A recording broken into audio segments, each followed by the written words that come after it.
Think about the last hour on your phone. You likely sent a chaotic voice note to a group chat, drafted a caption on Instagram that took 4 tries to sound effortless, and then shifted to LinkedIn to tell a recruiter you were thrilled to connect. 3 apps, 15 minutes, 3 different versions of you. This rapid shifting often creates a quiet, universal fear, the suspicion that acting differently in different places means you lack a genuine core. You see the polished LinkedIn profile and the unhinged group chat, and worry that one of them is a lie. Take a person like Maya. On her work Slack, she is measured and professional. On her main Instagram, she is warm and aesthetic. On a private account with 11 friends, she posts blurry photos of herself crying. In her sister's group chat, she uses only reaction images. Side by side, these 4 feeds look like 4 complete strangers. We naturally ask which of these digital selves is the real one. But the truth is that none of these versions feel like an act while you are doing them. Each one feels like you. This curation of the self across various digital rooms serves a fundamental human instinct that existed long before the internet. In the 1950s, sociologist Erving Goffman argued that all human behavior functions like a theatrical stage. He called this audience segregation, the instinct to keep our different audiences apart so we can give each one the version of ourselves that fits. Goffman described a front stage performance. A waiter, for example, maintains a warm, crisp, and professional demeanor while standing at your table. This contrasts with the backstage exhale.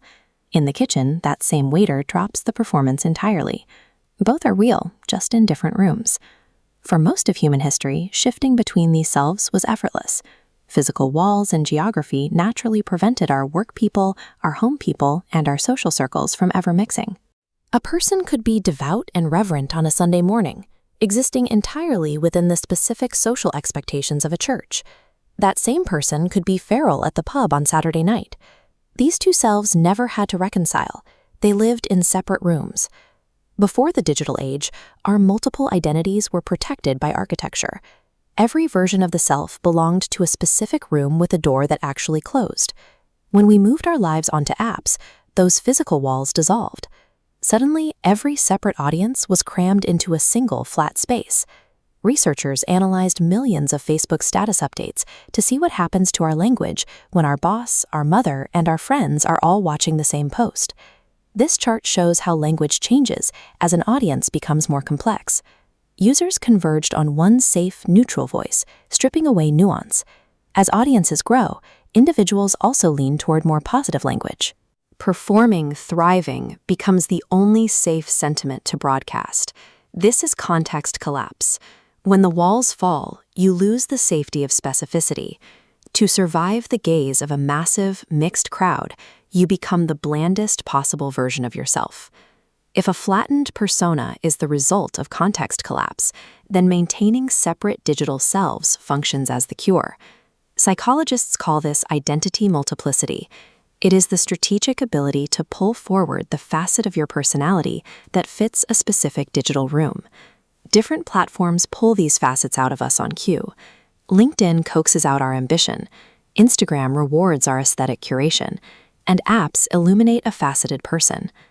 This is the logic behind the Finsta, or private secondary account. It is a deliberate architectural move, an attempt to rebuild a private room with a door that closes, where only a select audience is allowed to see the kitchen. We even use social steganography, hiding coded subtext in public posts so that one audience understands a message while the broader crowd misses it entirely. These multiple accounts in coded posts represent a relentless human effort to rebuild the doors and walls that the internet tried to dissolve. But maintaining these separate rooms is exhausting. Digital fluency often leaves users feeling scraped hollow, as if they have been performing all day without an intermission. This is the cost of identity labor, the invisible cognitive work required to remember which voice belongs to which app and deciding, hundreds of times a day, who to be. The true danger is identity discrepancy. This is the psychological harm caused when the gap between your online persona and your private, unobserved self becomes too wide. It creates a self-esteem paradox. The version of you getting all the likes feels like a stranger. The praise lands on a costume, and the person inside the costume stays hungry. For digital natives, the camera was never an interruption, it was furniture. Growing up with apps means many people never got to practice having a private backstage because an audience was always present. Adapting to different spaces is a sign of fluency. Disappearing, however, happens when there is no kitchen left, when every room you occupy is a front stage. A person with no backstage never gets to exhale. Eventually, the version of you that exists when no one is watching begins to fade. The next time you feel fake, ask yourself a different question. Do you still have a version of yourself that exists when the camera is off and absolutely no one is watching? Containing multitudes is a beautiful human trait, but the vital work of the digital age is making sure the lights are still on in your private, unperformed backstage.